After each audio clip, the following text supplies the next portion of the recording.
Hold on 1 second here. Activity.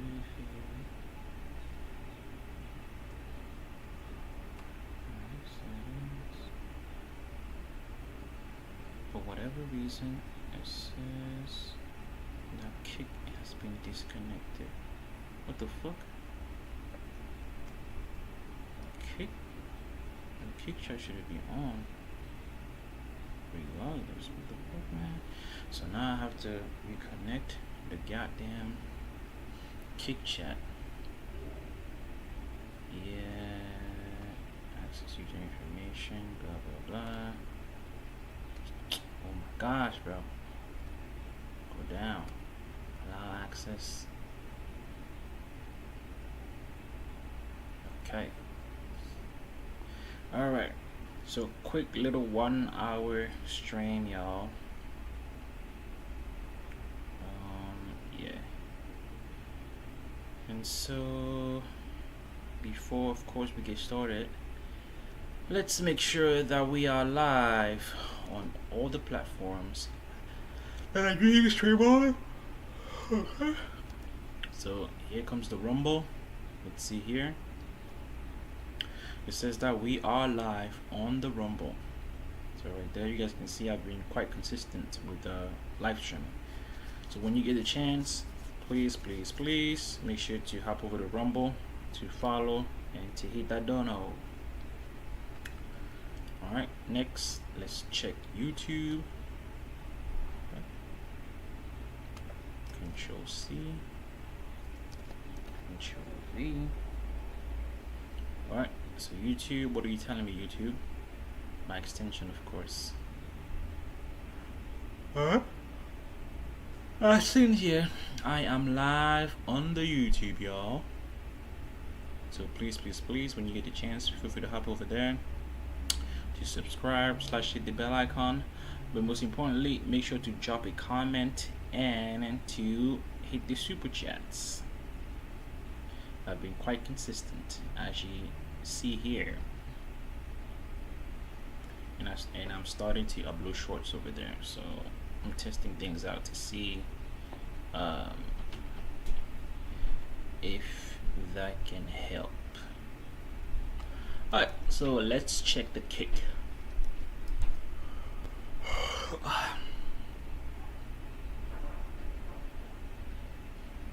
Alright, so this is what the kick is looking like. Waiting for this thing to finish loading. Okay, as we can see here, I am also live on the kick. Beautiful. When you guys get the chance, please go over there and subscribe and then hit the dono. Alright, so let's check the Twitch. Twitch.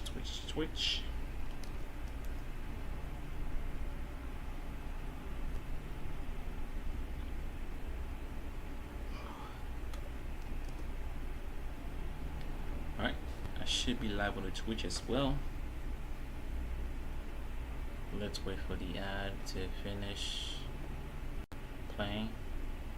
27 seconds. Yeah, y'all, so when you guys get the chance, please hop over to Twitch and subscribe, and to also gift a sub. It will be greatly appreciated.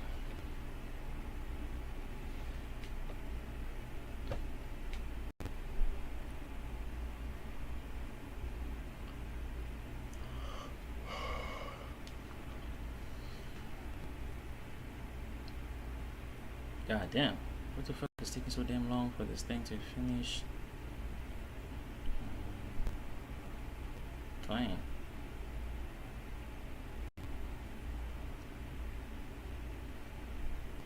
Alright, bro, we ain't got time for this shit, man. Alright, so let's check the Odyssey. What's the Odyssey channel telling me right now?